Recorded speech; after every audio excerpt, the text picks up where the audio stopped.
Assalamu alaikum aux musulmans. A'udhu billahi minash shaitanir rajim. Bismillahir rahmanir rahim. Au nom d'Allah, le tout miséricordieux, le très miséricordieux.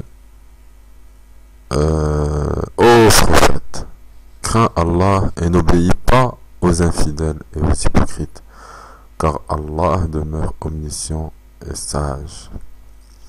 Et suis ce qui t'est révélé émanant de ton Seigneur, car Allah est parfaitement connaisseur de ce que vous faites. Et place ta confiance en Allah, Allah te suffit comme protecteur. Allah n'a pas placé à l'homme des cœurs dans sa poitrine. Il n'a point assimilé à vos mères, vos épouses, à qui vous dites en les répudiant, tu es pour moi que le dos de ma mère, aussi illicite pour moi que le dos de ma mère. Il n'a point fait de vos enfants adoptifs vos propres enfants. Ce sont des propos qui sortent de votre bouche. Mais Allah dit la vérité et c'est lui qui met l'homme dans la bonne direction.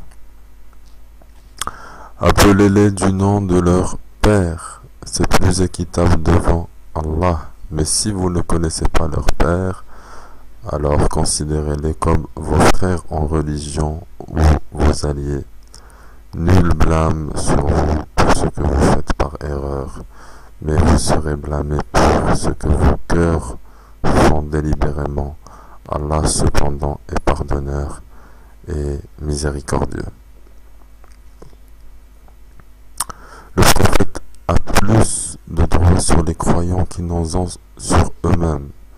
Et ses épouses sont leurs mères. Les liens de consanguinité ont dans les successions la priorité sur les liens unissant les croyants de Médine et les émigrés de la Mecque, selon le livre d'Allah, à moins que vous ne fassiez un testament convenable en faveur de vos frères en religion. Et cela est inscrit dans le livre. Lorsque nous prîmes des prophètes leur engagement, de même que de toi, de Noé, d'Abraham, de Moïse et de Jésus, fils de Marie, et nous avons pris d'eux un engagement solennel, afin qu'Allah interroge les véridiques sur leur sincérité, et il a préparé aux infidèles un châtiment douloureux. Ô vous qui croyez, rappelez-vous le bienfait d'Allah sur vous, quand des troupes vous sont venues et que nous avons envoyé contre elles un vent et des troupes que vous n'avez pas vues, Allah demeure clairvoyant sur ce que vous faites. Quand ils vous vinrent d'en haut et d'en bas de toutes parts, et que les regards étaient troublés et les cœurs remontés aux gorges, et vous faisiez sur Allah toutes sortes de suppositions, les croyants furent alors éprouvés et secoués d'une dure secousse. Et quand les hypocrites et ceux qui ont la maladie de doute au cœur disaient « Allah et son messager ne nous ont promis que tromperie », de même un groupe d'entre eux dit « Gens de Yatrib ne demeure pas ici, retournez chez vous ». Un groupe d'entre eux demande au prophète la permission de partir en disant « Nos demeures sont sans protection », alors qu'elles ne l'étaient pas. Ils ne voulaient que s'enfuir. Et si une percée avait été faite sur eux par les flancs de la ville et qu'ensuite on leur avait demandé de renier leur foi, ils auraient accepté certes et n'auraient guère tardé. Tandis qu'auparavant, ils avaient pris l'engagement envers Allah qu'ils ne tourneraient pas le dos et il sera demandé compte de tout engagement vis-à-vis d'Allah. Dit, jamais la fuite ne vous sera utile si c'est la mort sans combat ou le meurtre dans le combat que vous fuyez. Dans ce cas, vous ne jouirez de la vie que peu de temps. Dit, quel est celui qui peut vous protéger d'Allah, s'il vous veut du mal ou s'il veut vous accorder une miséricorde? Et ils ne trouveront pour eux-mêmes en en dehors d'Allah, ni allié, ni secoureur. Certes, Allah connaît ceux d'entre vous qui suscitent des obstacles, ainsi que ceux qui disent à leurs frères « Venez à nous », tandis qu'ils ne déploient que peu d'ardeur au combat. Avares à votre égard, puis quand leur vient la peur, tu les vois te regarder avec des yeux révulsés, comme ceux de quelqu'un qui s'est évanoui par peur de la mort.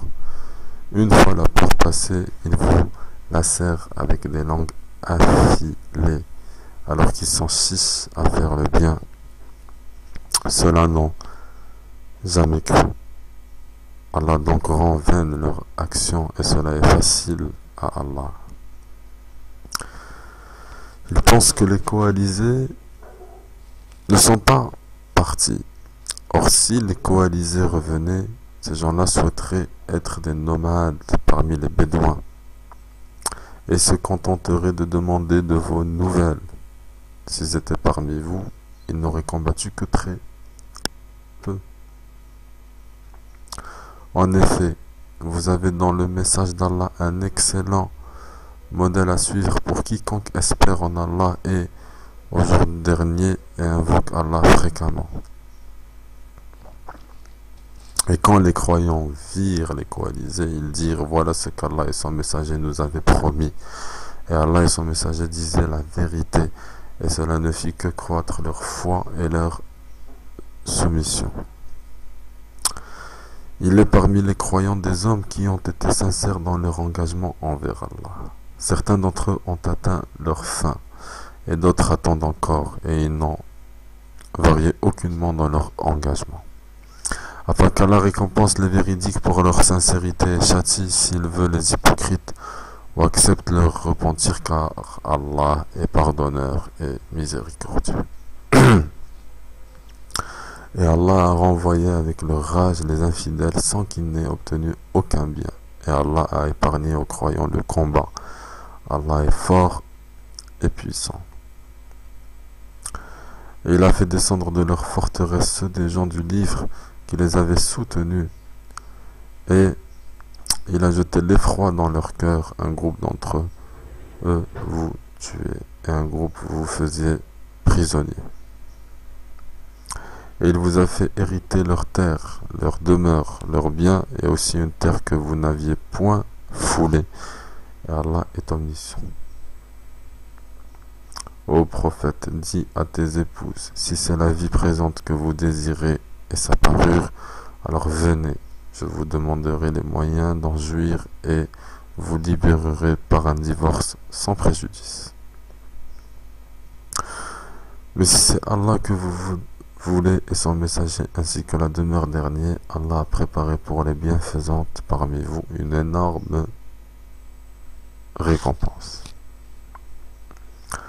Ô femmes du prophète, celle d'entre vous qui commettra une turpitude prouvée, le châtiment lui sera doublé par 2 fois. Et ceci est facile pour Allah.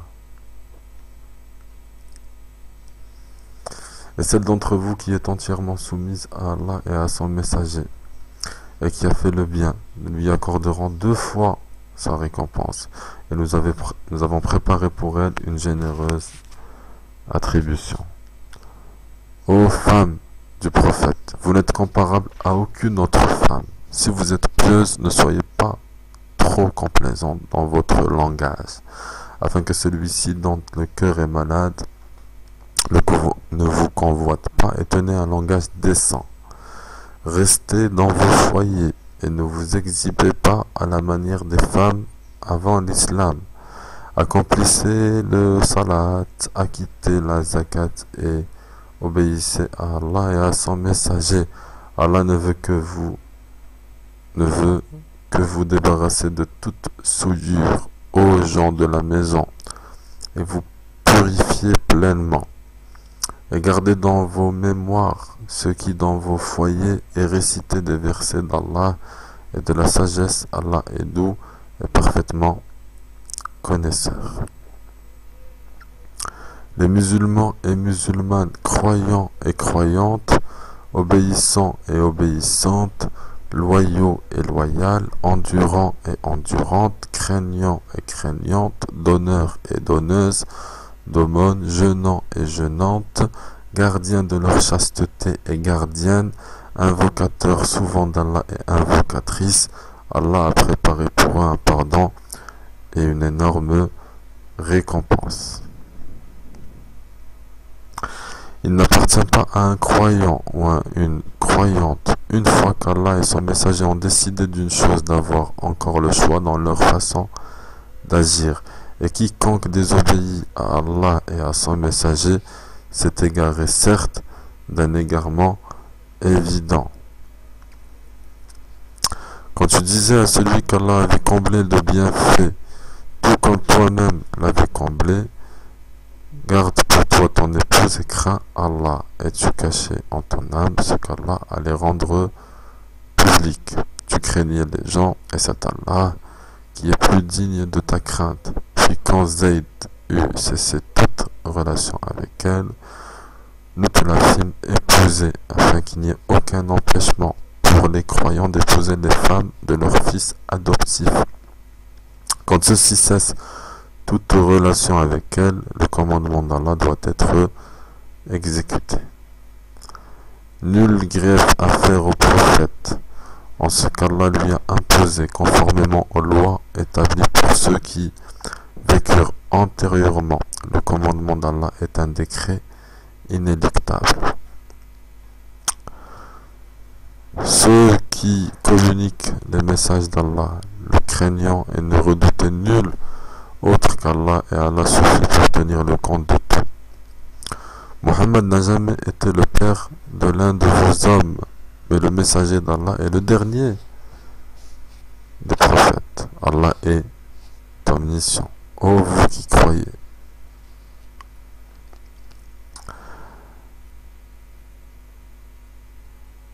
invoquez Allah d'une façon abondante et glorifiez-le à la pointe et au déclin du jour.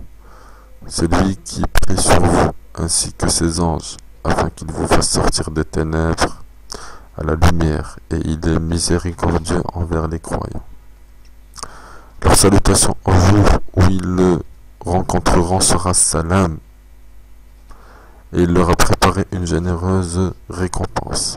Ô prophète, nous t'avons envoyé pour être témoin, annonciateur, avertisseur, appelant les gens à Allah par sa permission, et comme une lampe éclairante, et fait aux croyants la bonne annonce qu'ils recevront d'Allah une grande grâce, et n'obéis pas aux infidèles et aux hypocrites, ne prête pas attention à leur méchanceté et place ta confiance en Allah, et Allah suffit comme protecteur. Ô vous qui croyez, quand vous vous mariez avec des croyantes et qu'ensuite vous divorcez d'avec elles, avant de les avoir touchées, vous ne pouvez leur imposer un délai d'attente. Donnez-leur jouissance d'un bien et libérez-les par un divorce sans préjudice.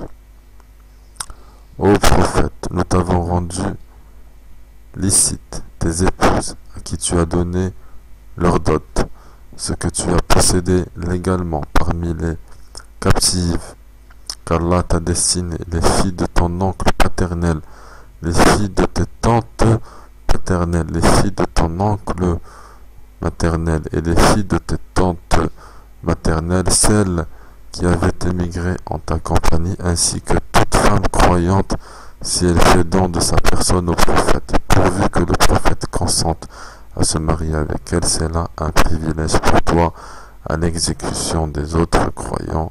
Nous savons certes ce que nous leur avons imposé au sujet de leurs épouses et des esclaves qu'ils possèdent, afin qu'il n'y eût donc point de blâme contre toi. Allah est pardonneur et miséricordieux. Tu fais attendre qui tu veux d'entre elles, et tu héberges chez toi qui tu veux. Puis il ne t'est fait aucun grief si tu invites chez toi l'une de celles que tu avais écartées. Voilà ce qui est le plus propre à les réjouir, à leur éviter tout chagrin et à leur faire accepter de bon cœur ce que tu leur as donné à toutes. Allah sait cependant ce qui est en vos cœurs, et Allah est omniscient et indulgent. Il ne t'est plus permis désormais de prendre d'autres femmes, ni de changer d'épouse, même si leur beauté te plaît, à l'exception des esclaves que tu possèdes, et Allah observe toutes choses. Ô vous qui croyez, n'entrez pas dans les demeures du prophète, à moins qu'invitation ne vous soit faite à un repas, sans être là à attendre sa cuisson. Mais lorsqu'on vous appelle, alors entrez. Puis quand vous aurez mangé, dispersez-vous, sans chercher à vous rendre familier pour causer. Cela faisait de la peine au prophète, mais il se gênait de vous congédier, alors qu'Allah ne se gêne pas de la vérité. Et si vous leur demandez à ces femmes quelques objets, demandez-le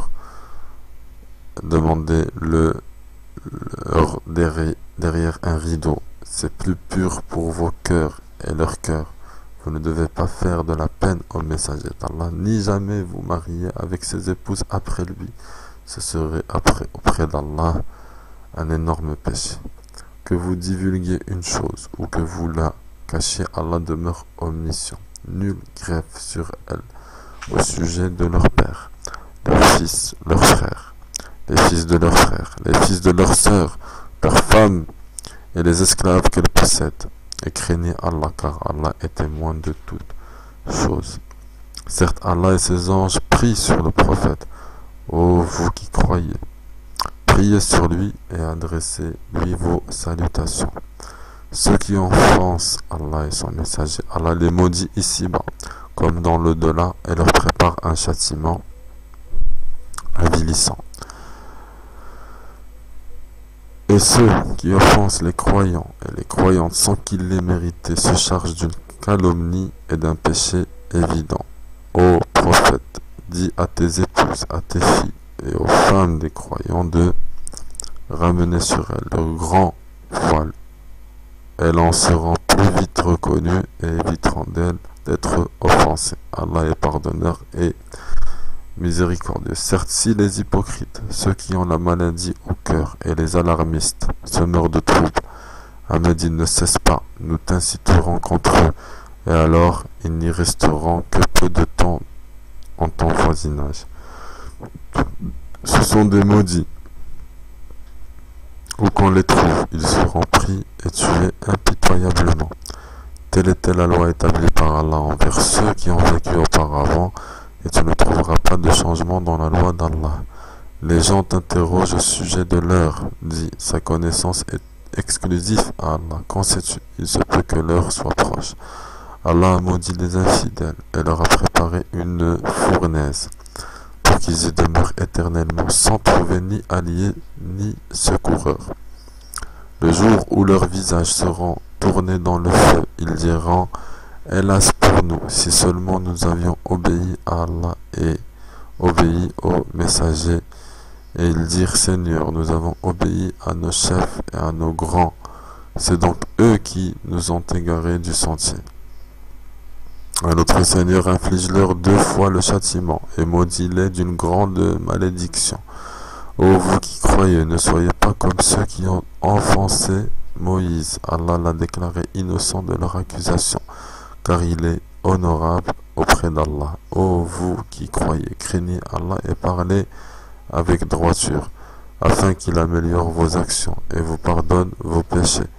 Quiconque obéit à Allah et à son messager obtient certes une grande réussite. Nous avons proposé aux cieux et à la terre et aux montagnes la responsabilité de porter des charges, de faire le bien et d'éviter le mal.